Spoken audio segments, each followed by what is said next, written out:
So hello, what's up mga ka-J-Vlog? Welcome ulit sa panibagong video. So sa video na to, ayan, mag-unbox tayo ng isang smartphone. At ito na ang Tecno Spark 50 4G.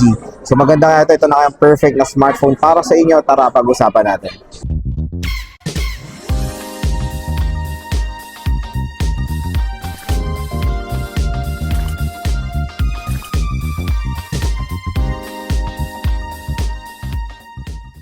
So ayan, for today's video mga idol, is pag-uusapan natin or mag-unbox tayo na isang napakamura na 4G device ngayong 2026.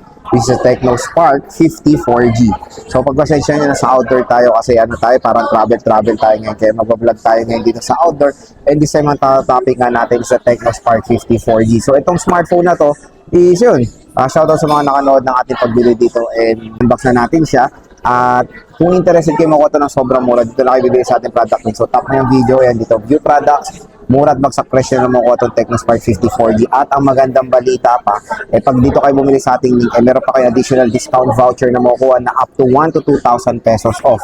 So ang SRP neto mga idol sa Tecno Spark 50 4G is around 7,000 pesos for the 4GB 128 and 8,000 pesos for the 4GB 256. Pero magandang balita dito nga sa link natin, usually pwede siya makuha around 5 to 6,000 pesos for the 4GB 128GB of internal storage. Pwede nyo pa siya makuha ng mas mababa. At marami nagkaka-interest dito sa smartphone na ito. Unang-una dahil sa kanyang design. When it comes sa design, mukha siyang ganito. iPhone 17 Pro Max. Very identical din sa iPhone 17 Pro Max mga idol when it comes sa design. So inspire siya ng ganyang smartphone. And when it comes sa Transsion, kamukha niya Infinix Smart 20. And I think pagkakaiba dito sa Tecno Spark 50 is wala silang color orange. So, sa Smart 20 kasi meron yung parang sobrang kamukha talaga ng cosmic orange ng iPhone. At ayun, ang napili nating color is Aurora Purple and this is a 4GB of RAM and 128GB of internal storage. So tara mga idol, samahan nyo ko unbox itong Tecno Spark 50 4G. So ito yung box ng Tecno Spark 50 4G. So as you can see, very identical din siya sa box ng Tecno Spark 50 5G. So meron tayong 7,000 mAh battery, a 50 megapixel flash snap. So 120GB of internal storage siya. Ito, tingnan nyo to. So ito, tingnan nyo yung RAM niya, medyo misleading dahil nakalagay 12GB of RAM tapos 8GB of extended RAM. So makikita nyo, wala yung nakalagay na 4GB of RAM, diba? Nandito siya. So akalain ng mga ibang consumer sa harap is 8GB siya or 12GB. No, in reality 4GB lang po ang RAM nito, which is ito siya. Ang napili nating color is Aurora Purple. Ayan siya. So meron tayong Freelink 2.0 120Hz and dual stereo speakers. Ayan, open na natin siya. So Spark 50. Maganda yung IP64 water and dust resistant. 6.78 inches display, 7,000 mAh battery. Okay. So sa content, meron tayo ditong license by Qualcomm, SIM eject tool, 12 plus 1 month warranty, and a warranty card. At ang maganda dito yung case na included is color coded dun sa smartphone, color purple din. Ayan siya. Diba? So, very aesthetic naman tignan. Meron tayo kasamang charger and USB Type-C cable. So, yun lang naman yung content ng box. Very simple lang. Dito tayo sa smartphone.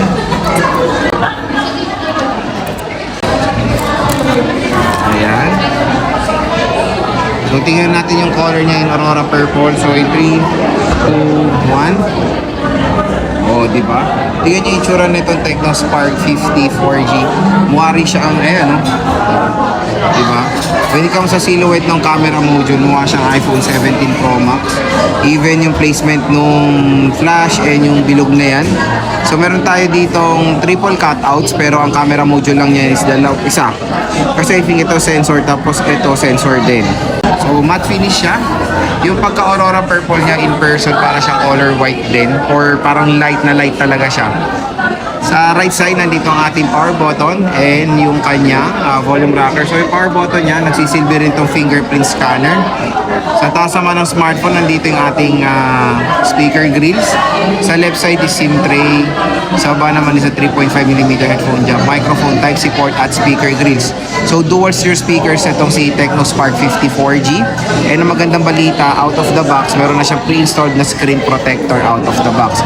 So open na natin siya. Ayan, Tecno powered by Android. Si Jelly Case. O, di ba? Ang ganda. Aesthetic na aesthetic tignan. So, setup ko muna to. Balik ako kayo. Ayan, open na natin siya. So, brightness level niya, it's not too bright, not too low. Nasa average level lang naman siya. So, ayan. 128 gigabytes of internal storage ito. So, tingnan natin yung about phone niya.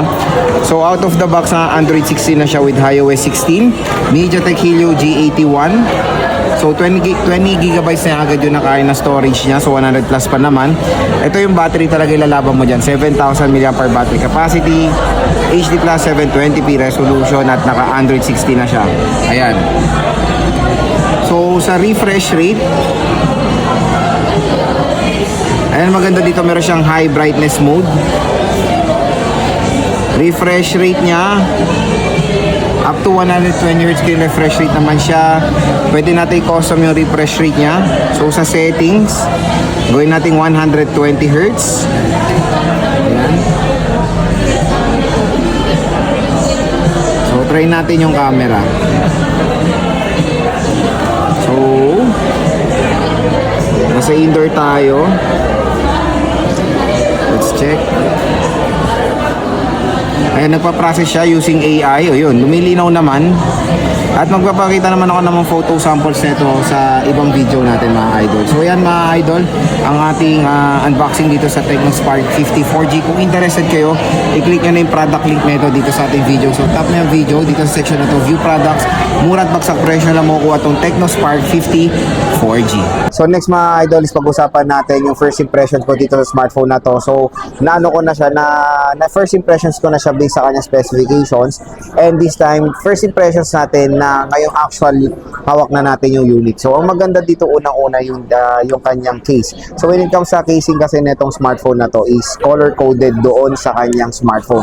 So yung pinili natin is the Aurora Purple, and tignan nyo naman, di ba? Aurora Purple, tapos yung case niya is color purple din. So parang dito sa Tecno Spark Go 3 na color-coded din yung kanyang case doon sa smartphone, na which is very good din naman sa Infinix, na kahit ganyan small details lang ay nakakapag-provide sila, di ba? Na binibigyan nila ng magandang case yung Tecno Spark 50 4G para hindi siya manilaw, and pwede nyo na siyang gamitin as a permanent case.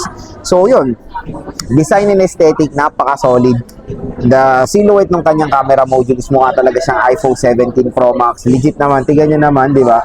So mukha siyang iPhone 17 Pro Max when it comes sa design, at tulad ng sinabi ko sa inyo, ito na talaga nagte-trending na design ngayon yung ganito, at usually karamihan ng mga Androids is ginagaya yung ganitong design ngayon ng iPhone. Pero again hindi po nagsimula dyan or nagpauso niyan is iPhone.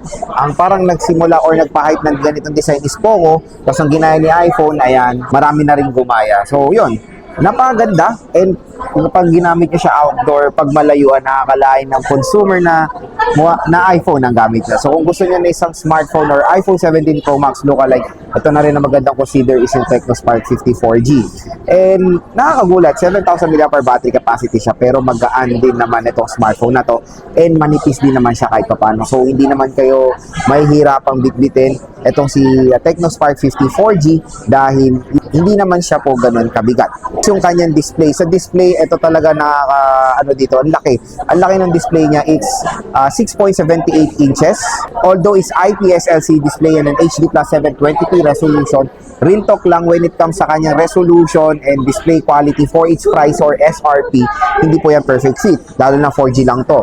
Usually, ang ganyang mga 4G is AMOLED and Full HD plus 1080p. Pero again, pag nakuha nyo ito nga, sale price, pwede siya makuha ng 5,000 or 6,000 pesos. Medyo umu-okay naman yung ganyan sale price sa kanyang specification sa display. Ang importante dito, mataas din naman kahit pa paano yung mix of brightness niya or yung brightness level niya, dahil meron siyang high brightness mode, and malaki yung screen size niya, perfect na perfect pag naglalaro kayo or manonood ng movies dito sa smartphone na to. Next, yung kanyang operating system. So kung naghahanap kayo ng isang smartphone na mukhang iPhone lookalike when it comes sa operating system din, iOS is magandang i-recommend sa inyo. Interface niya pa lang, lookalike na siya ng iPhone, and even yung kanyang lock screen, yung ganyang malaking nasa na ganyan, very very identical din sa iOS mga idol, and very clean yung kanyang UI. pero meron ding mga bloatwares dito sa smartphone na to. So yun lang naman, maganda siyang i-recommend kung gusto nyo ng parang iOS feeling din sa isang Android device. And sa processor naman, Lods, processor nito is MediaTek Helio G81. Real talk, to be honest, yes, hindi talaga perfect fit even sa kanyang sale price na 5,000 pesos. Usually ang G81, nakikita na natin yan around 3 to 4,000 pesos. So even sabihin na natin 5,000. So kung 5,000 pesos niya makuha, medyo yun, okay naman siya. Kaya ko siya marirecommend for gamers. It is not perfect for gaming. Then yung G81 na yan is medyo mababa, lalo na sa mga high intense na mga laro. Pwede rin naman siya for ML, Honor of Kings, COD, yan given, pwede siya dito. And even mga heavy games naman, playable. Pero syempre may mga fail dust pa rin yan from time to time pag maglalaro kayo dito. Kaya I will not recommend this sa mga gamers natin, okay? Pwede siya for casual users, day-to-day use, and even sa mga casual gamers, pwede siya yan. ML nga tulad na sinabi ko kanina. And stay tuned lang dahil igigit kasi naman natin itong si Tecno Spark 54G.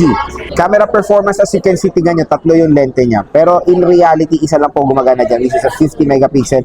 Ito, hindi to mga lente. Is, I think sensor siya. And ito, design lang. Ito, meron siya dito, I think, IR blaster siya. And sa front-facing camera, it's 8 megapixel.